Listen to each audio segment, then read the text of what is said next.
Só um momento, os ajustes. Oi, gente, bom dia, boa tarde, boa noite. Não sei que horas vocês vão ver, né, o vídeo. Mas, assim, só pra tentar deixar as coisas um pouco menos impessoal, né? Pra gente, assim, manter essa relação, pra vocês não ficarem morrendo de saudade de mim, brincadeiras à parte. Eu vou só destacar algumas coisas aqui que foram relevantes no resumo que eu pedi pra vocês fazerem do capítulo de Mesopotâmia, certo? Então, assim, eu recebi alguns resumos, as pessoas que não me mandaram ainda devem estar me mandando. Ressalto mais uma vez, gente, não tem como estar respondendo todo mundo, né, na mesma hora, mas vamos lá. Então, eu acredito que vocês já tenham entendido o que significa a Mesopotâmia, né? Então, a Mesopotâmia, ela é a terra entre rios. Então, a princípio, essa terra, é bom que a gente entenda que essa terra, esse nome, né, dado pelos gregos, as terras do Oriente Médio, ela é cortada pelos rios Tigres e Eufrates. Essa terra era uma terra, assim, desfavorecida, né? Ela tem um clima desfavorecido. Por quê? Pelo lugar que ele se encontrava. Ela se encontra entre montanhas e desertos. E isso possui uma vegetação pobre, né? Clima quente, seco. Então, assim, durante boa parte do ano, isso desfavorecia a Mesopotâmia, certo? Enquanto terra, né? Enquanto região. Porém, como ela estava localizada entre rios, o que foi feito? Né? Esses elementos, eles se tornaram favoráveis, né, para facilitar a vida na Mesopotâmia. Eles começaram o quê? Começaram a utilizar as águas desses rios para tornar ali aquela terra própria para plantio, certo? Que é uma das coisas que vai ser crucial, né, para o desenvolvimento, inclusive humano, desenvolvimento das cidades, né, a questão da agricultura.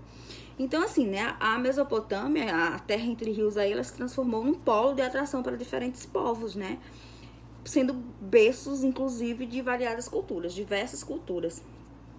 Na Mesopotâmia, vários povos, como vocês viram aí no resumo que vocês fizeram, né, vários povos, assim, são relevantes, né, nesse período, na Mesopotâmia. Então, a gente destaca os sumérios e os acádios, os amoritas, os assírios e os caldeus, né? Foram esses que eu pedi para vocês estarem fazendo a leitura aí. Então, gente, dos sumérios e os acádios, eles primeiro, né, foram os primeiros povos a se estabelecerem na Mesopotâmia por volta de 4.000 anos antes de Cristo, mais ou menos. E claro que eles tiraram proveito das águas, né, dos rios Tigres e Eufrates. E aí eles desenvolveram a agricultura, né? E como eles desenvolveram a agricultura? Irrigando as terras com as águas utilizadas do rio Tigre e Eufrates. E eles foram ainda mais além. Eles aproveitavam as águas das cheias, porque assim, a partir do momento que os rios enchem e transbordam, né, aquele limo, posso chamar assim, que transborda, eles usam como adubo, a terra, né, acaba ficando muito fértil. Agora eles fizeram também diques, né, eles fizeram canais de irrigação para levar essa água para mais longe, certo? Então eles fizeram esses diques, né, para levar esses canais, essa água, para mais longe. E isso desenvolveu a agricultura, desenvolveu a pecuária, certo? E principalmente destacamos aí as técnicas de controle da água. Com essas técnicas, gente, de controle da água, né, esses canais de irrigação, isso favorece a sedentarização. O que é a sedentarização? Eles passam agora a se estabelecer num lugar. Eles passam agora a se fixar no lugar. Porque a partir do momento que eles não precisam estar mudando de um lugar para outro em busca de alimentos, né? Porque agora eles podem desenvolver a agricultura, eles têm uma terra mais fértil graças, né, aos canais de irrigação, graças às águas do rio Tigre e Eufrates. Então eles podem se estabelecer naquele lugar, certo?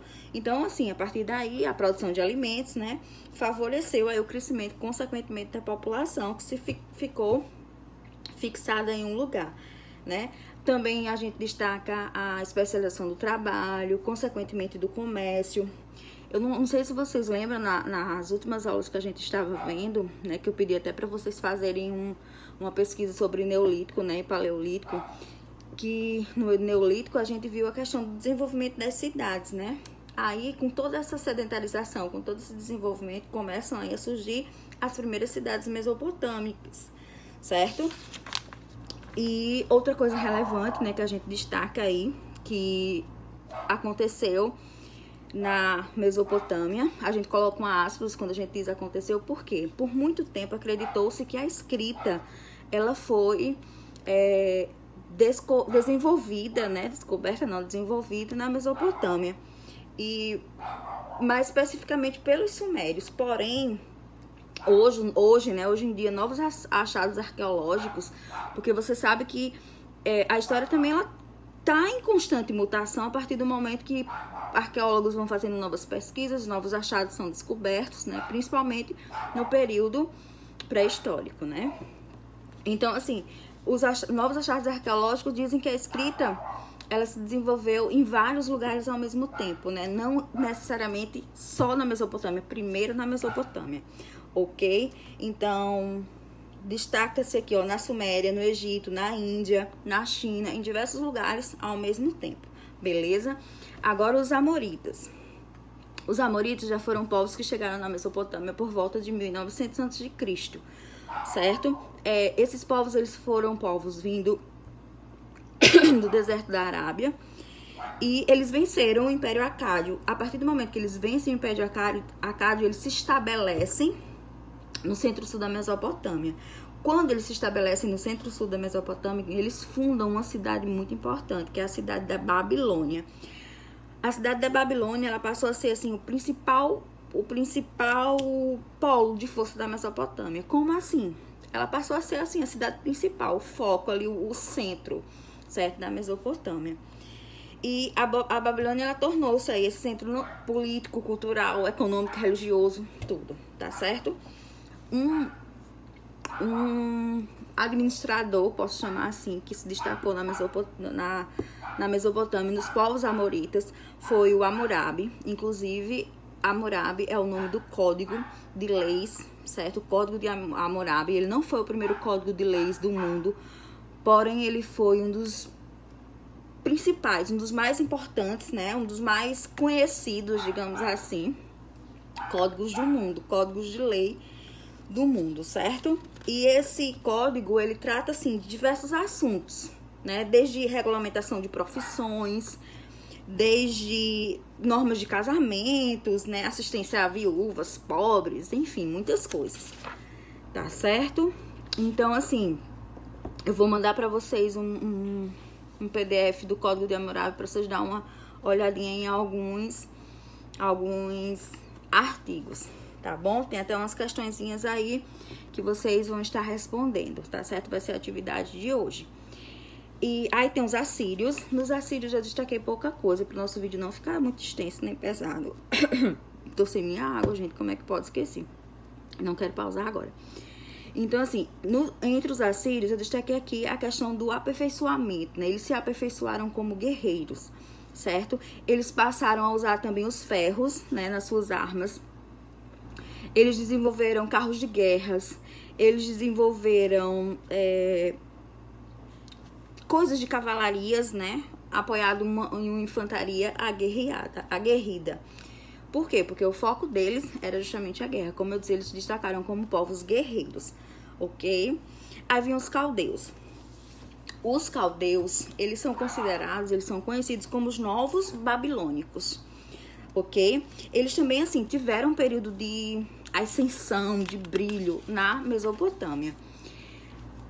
Inclusive, a cidade de Jerusalém, ela foi invadida, certo? Militares hebreus, eles foram aprisionados. Eles foram levados para a Babilônia. Como escravos. Só que, posteriormente, houve uma grande revolta, né? Ocorrida em Judá. Então, essa revolta, ela foi duramente reprimida por Nabucodonosor, que em 1587, ele mandou destruir Jerusalém. Quando ele manda destruir Jerusalém, ele deporta também milhares de hebreus, certo? É uma coisa relevante que a gente destaca aí dos caldeus, certo? E com parte das riquezas tomadas dos povos vencidos, porque você sabe que é assim que funciona. Quem vence fica com tudo dos povos vencidos, né? Fica com a parte da riqueza que está em questão, com a parte do... Então, assim, com a parte da riqueza tomada desses povos vencidos, o que é que eles fizeram? O imperador, que era quem? O Nabucodonosor, ele promoveu a reconstrução da cidade de Babilônia, né? E ela foi escolhida para ser a sua capital, inclusive, ok? E nela teria, assim, realizações muito importantes, como obras de engenharia, como os famosos jardins suspensos da Babilônia, né? Que sempre quando se fala em Babilônia, os jardins suspensos, eles são super famosos. Então, gente, por hoje, eu quero que vocês assistam, né, esse vídeo e respondam lá as questãozinhas do Código de Hammurabi, tá certo? Beijos e até a próxima. Na próxima aula a gente finaliza Mesopotâmia, ok? E o nosso próximo conteúdo vai ser Egito, beleza?